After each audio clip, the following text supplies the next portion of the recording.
Hello বন্ধুরা, তোমরা সবাই কেমন আছো? আশা করছি অনেক ভালো আছো। বন্ধুরা, আজকে বাঁধাকপির ভাজি করছি।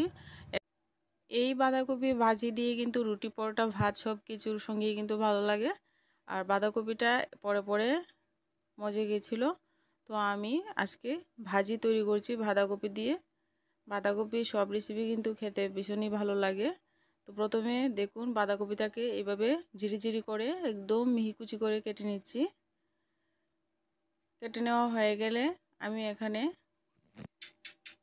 বাঁধাকপি কেটে নিয়েছি সুন্দর করে সমস্ত বাঁধাকপিটা। এবার ভালো করে কড়ার মধ্যে দিয়ে কিন্তু একটু ভাপিয়ে নেব। আর তার সাথে কিন্তু একটু ছোট ছোট টুকরো করে আলু দিলে ভীষণই ভালো লাগে ভাজিটা খেতে।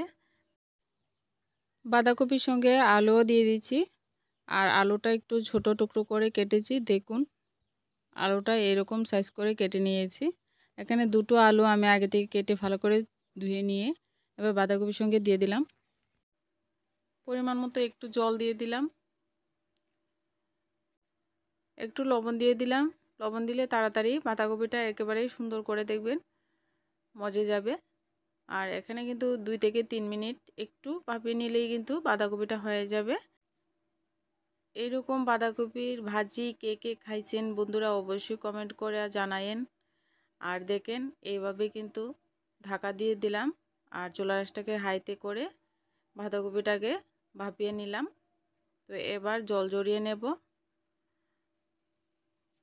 তো দেখুন, এভাবে একটু ভাপিয়ে নিলে, বাজারের বাঁধাকপি একটু ভাপিয়ে নিলে এইভাবে সার টার কিছু থাকবে না, একটু জলের সঙ্গে চলে যাবে। আজকাল বাঁধাকপি রান্না করলেই দেখবেন পেটে গ্যাসের সমস্যা হয়ে যায়।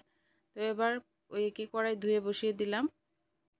কড়াইতে পরিমাণ মতো সর্ষের তেল দিয়ে একটা তেজপাতা মাঝখান থেকে ছেড়ে টুকরো করে দিয়ে দিলাম। এখানে একটা বড় সাইজের পেঁয়াজ কুচানো দিয়ে দিলাম। দিয়ে এবার পেঁয়াজটাকে একটু ভেজে নিচ্ছি। পেঁয়াজটাকে ভালো করে ভেজে নিয়ে এখানে 1 চামচ আদা বাটা দিয়ে দিচ্ছি। বাটাটাকে দিয়ে ভালো করে পেঁয়াজের সঙ্গে কাঁচা গন্ধ যাওয়া পর্যন্ত ভালো করে ভেজে নিতে হবে। ভালো করে ভেজে নেওয়া হয়ে গেলে এখানে কিছু গুঁড়ো মশলা আমি অ্যাড করে দিচ্ছি। 1 চামচ ঝাল লঙ্কার গুঁড়ো দিয়ে দিচ্ছি, 1 চামচ ভাজা জিরা ধনে গুঁড়ো দিয়ে দিচ্ছি, হলুদ গুঁড়ো পরিমাণ মতো দিয়ে এবার মশলাটাকে একটু ভেজে নিচ্ছি। এখানে আর জল অ্যাড করব না। এবার আমি আগে থেকে ভাপিয়ে নেওয়া বাঁধাকপিটা দিয়ে দিলাম।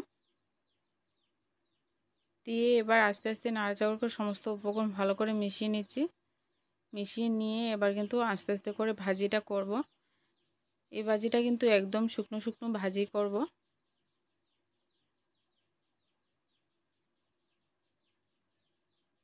একবার বন্ধুরা এইভাবে বাড়িতে ট্রাই করতে পারেন এই রেসিপিটা। আর রেসিপিটা কেমন লেগেছে অবশ্যই কমেন্টের মাধ্যমে জানাতে ভুলবেন না। এবার চুলার আঁচটাকে লো করে কিন্তু ভাজতে হবে, নইলে কিন্তু বাঁধাকপির নিচে থেকে লেগে যায়।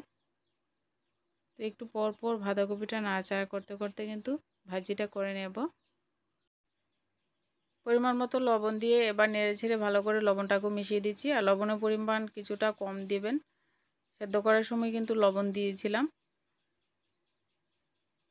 তো এবার কিন্তু এভাবে নেড়েচেড়ে কিন্তু ভাজা করে নেব। এখানে কিন্তু কোনো রকম জল ব্যবহার করব না। আর একদম শুকনো শুকনো করে কিন্তু ভাজিটা তৈরি করতে হবে। রুটি দিয়ে খেতে তো ভীষণই ভালো লাগে, ভাত দিয়েও খেতে ভালো লাগে। ভাত রুটি সব কিছু দিয়ে এই রেসিপিটা খেতে পারবেন।